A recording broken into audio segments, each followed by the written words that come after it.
Hello students, I welcome you once again to the e-learning sessions of Automobile Engineering.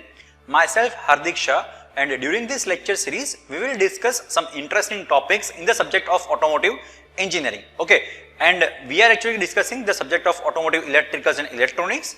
We have already started a new chapter today, that is the charging systems. Okay, and our today's topic in this video is dynamo or generators in charging system.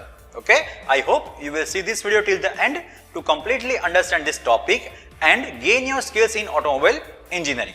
I also request you to note down the queries during the lecture and ask it in comment section. I will try to solve all the queries as soon as possible. Okay, so now let's start our today's video. Let's see first about the principle of the generator. Okay, so we are today discussing the principle of generators and other systems. Okay, so generators were the original electrical generation units used on automobiles. It was much later on the alternators were invented. Okay, and car manufacturers switched over to them. The generator is like an electric motor in reverse. Okay, instead of applying electricity to it, it makes it spin. When you spin it, it will make electricity. Okay, so it is reverse of motor. Okay, now there are three parts of generator, that is frame, armature and field coils. Okay, now the generator produces electricity by spinning a series of windings of a fine wire. It is called armature. Okay, it is inside of the fixed magnetic field by connecting them to the belt and the pulley arrangement on the engine. Okay, now as the armature is spun by the rotation of the belt and pulley, it gets current and voltage generated in those windings of the wire. Okay, now that current and voltage will be directly proportional to the speed that the armature spins and to the strength of the magnetic field. Okay, if you spin it faster, it makes more, and if you make the magnetic field stronger, it makes more current. Okay, so the speed of the spinning is controlled by the speed of the engine. That's why you need to rev up the engine to help charge the battery faster. Okay, RPM should be higher. Okay, the magnetic field is controlled by the electromagnet. So by changing the amount of current supplied to the electromagnets that make up the field, you control the strength of the magnetic field. Okay, so this current is referred to as the field current, and it is controlled by the regulator in the response to the electrical needs of the automobile at any given time. Okay, so the voltage of the generator is controlled by the number of windings in the armature, just like motor. Okay, the current output is controlled by the field current, but also by the speed at which the armature is spinning. So we can say engine speed. Okay, this is important because the generator can only put out its maximum rated current at or about some speed. At lower speeds, the output drops off very quickly. Okay, so this is why a generator equipped car will not charge at lower speeds. Okay, so the battery at idle, and this is one of the main reason for the development of alternator in the place of generator. Okay, so the current generator in the armature is AC, it is not DC. Okay, so to get it converted to DC, so it can charge the battery and run the electrical loads, a device is called commutator, which is used to rectify the situation. Okay, so it is the armature and it has series of contacts along its outer surface. Now two spring loaded brushes slides on the commutator. One brush is connected to the ground and second is connected to the main output of the generator. Okay, brushes. Okay, so as the armature and the commutator assembly rotates, the brushes touch the different contacts on the commutator such that the polarity of the current moving in the armature is always connected to the correct brush. Okay, so the net effect of this is that the generator output is always DC, even though the current inside the armature winding is always AC.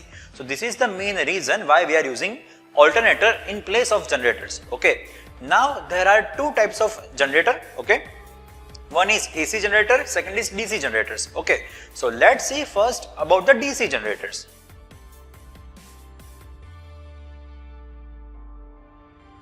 So what is DC generator?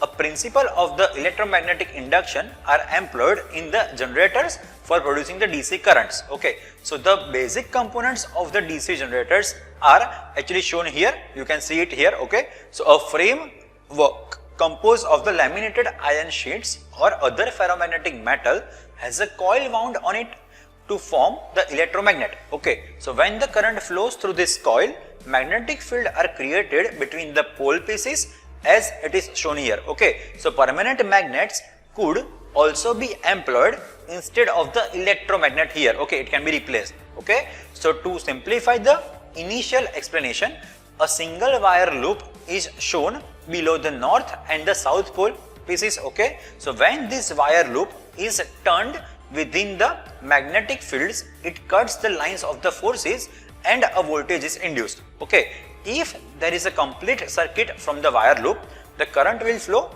So the wire loop is connected to the split ring known as commutator, and carbon brushes pick off the electric energy as the commutator rotates. Okay, so connecting wires from the carbon brushes transfer the energy to the load circuit. Now when the wire loop makes a half turn, the energy generated rises to a maximum level and it drops to 0. Now if the wire loop completed a full rotation, the induced voltage would reverse itself and the current would flow in the opposite direction, that is AC current. Okay, after the initial half turn.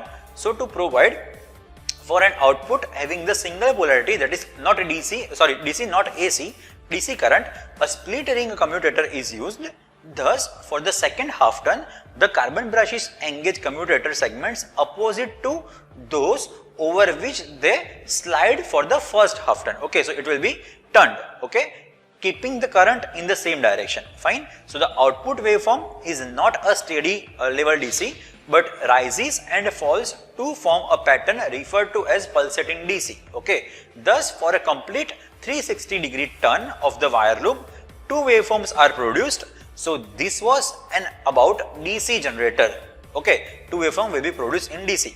Now let's see about the AC generator, which is actually alternator. Okay, now this alternator, that means this charging system, contains different components. First, a battery which provides a current to initiate the magnetic field required to operate the AC generator, and in turn is charged and maintained by the AC generator. Second, that is AC generator, or you can say alternator. It is automotive system, charging system, which is belt driven by the engine and converts mechanical motion into charging voltage and current. Okay, the simple AC generator, or you can say alternator, consists of the magnet rotating inside the fixed loop stator or a conductor. Now the alternating current produced in the conductor is rectified by the diodes. Okay, diode for use by the electrical systems. Done. Next is voltage regulator, which limits the field current and thus the AC generator output voltage according to the electrical system demand. Okay, so it will not rise quickly. Now a regulator can be either an electromechanical or a solid state device. Now some models having the solid state regulators, which are the part of the vehicle's onboard computer also. Okay, so regulators are also used.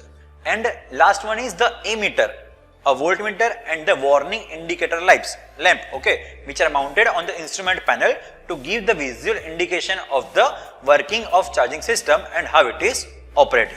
Okay, so this was a brief about the AC and the DC generators. Okay, I wish you got the clear idea about this.